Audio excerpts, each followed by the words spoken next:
weeping, no more distress, plenty to eat, and the trust that children will go on to have lives free of calamity. Isaiah's vision. Peace.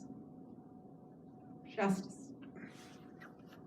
This is a vision given to us today, a vision of a community free of distress, injustice, free to live the lives intended by God in times of distress and injustice, when it's hardest to imagine any light.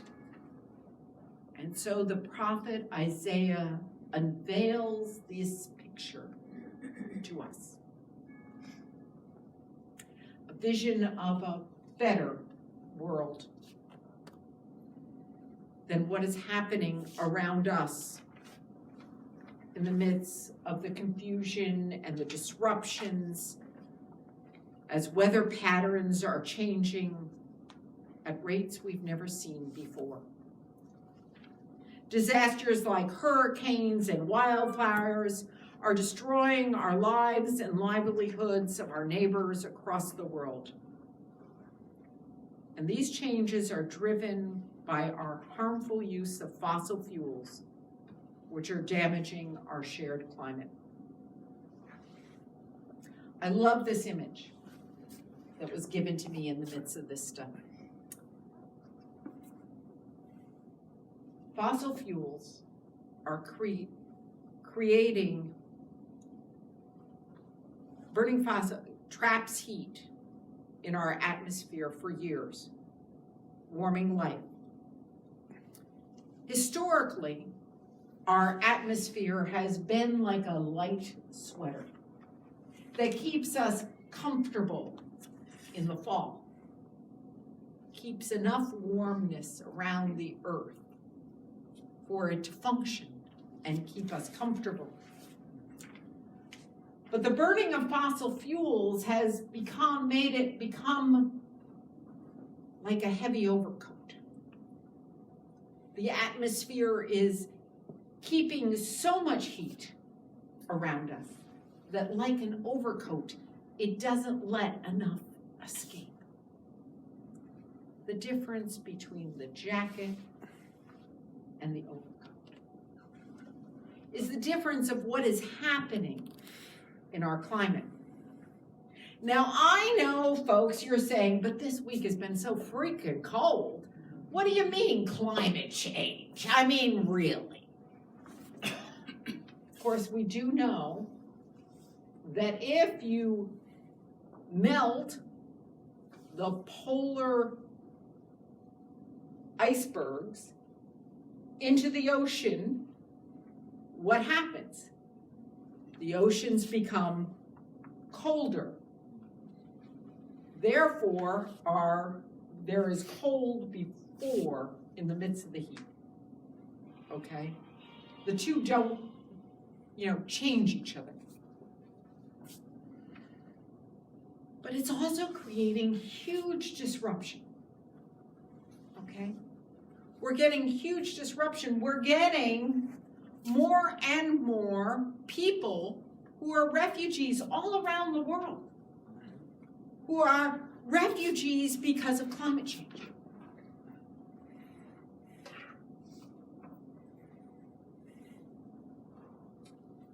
In all of the world, the people who are most affected by the change is usually the poor. The people who are going to lose their homes when the oceans rise, even though that expensive real estate may be near the ocean. Have you seen what's happening in Miami? The rich folks have decided they'd like the land on the hill. And all of a sudden, that land is no longer affordable for the people who have always lived there, because it was away from the ocean. So therefore, it used to be that was the non-desirable land.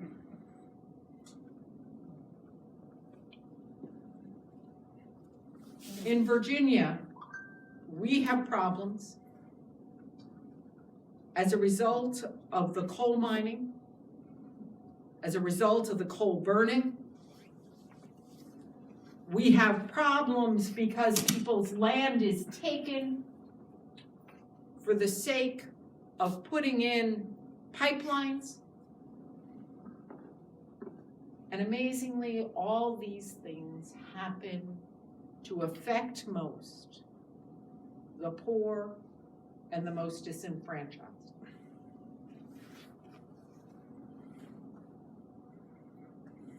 Isaiah, in his picture of the world we should want to be creating, is calling us to create a world that is just,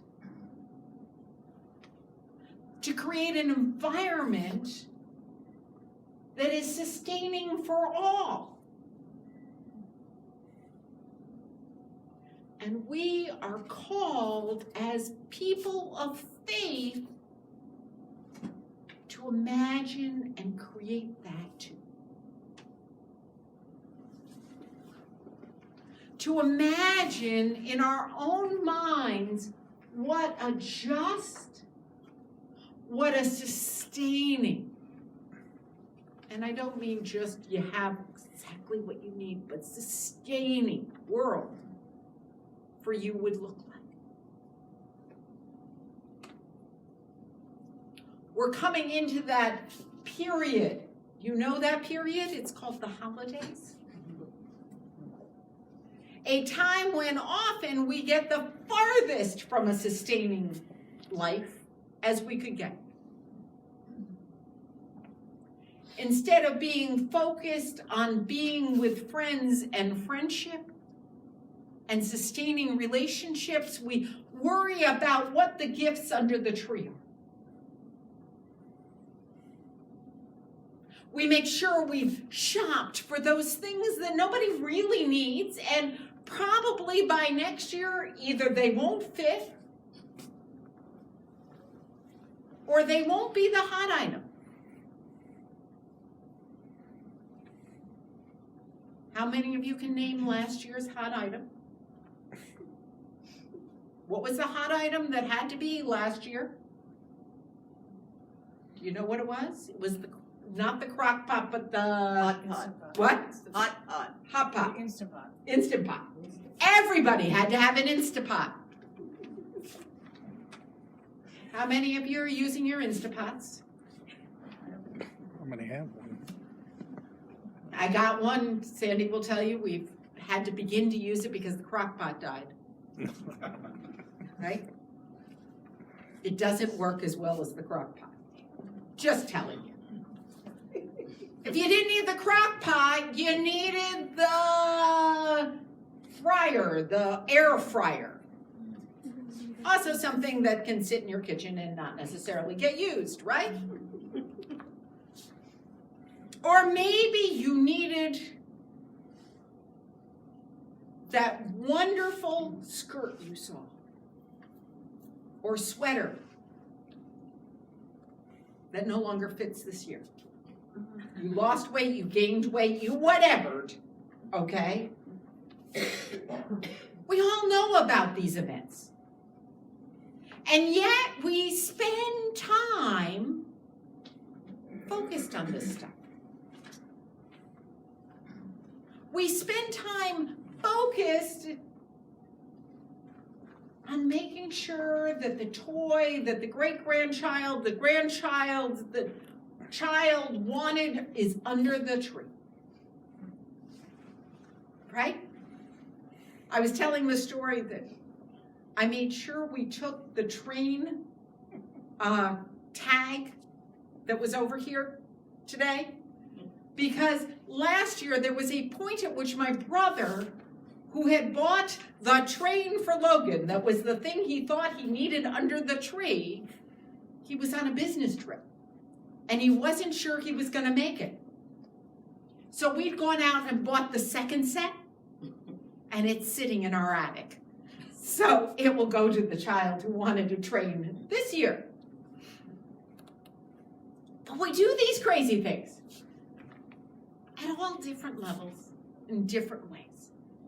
Instead of focusing on what will give us health and what we need.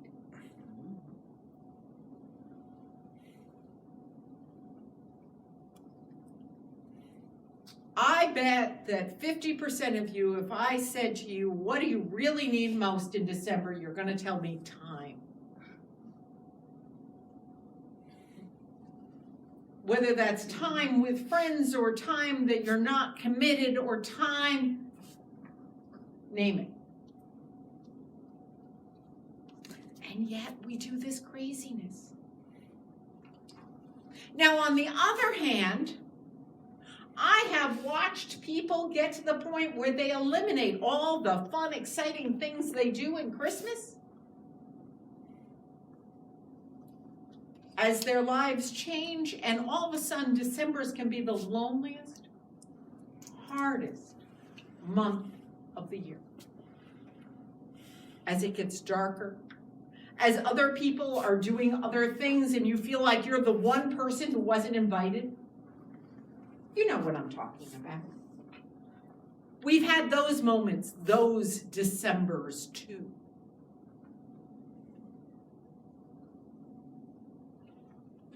But how do we turn this season into a season of justice? Into a season when we work to make sure that there's justice not only for us, but for all. That there is an environment of peace and justice.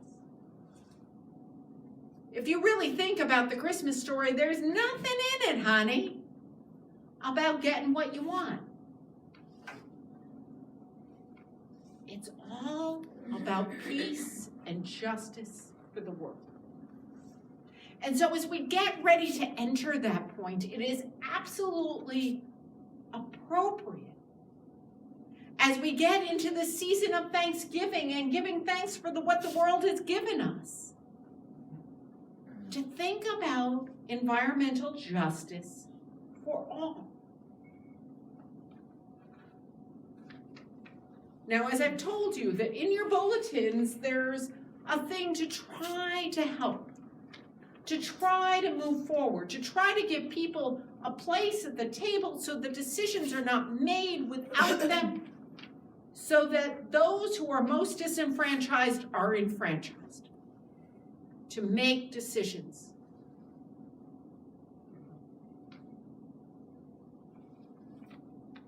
To be part of the story, which is part of what we do when we participate in the Poor People's Campaign here, when we participate with Virginia Interfaith Center for Public Policy, when we participate with RISC. We do it at all different levels.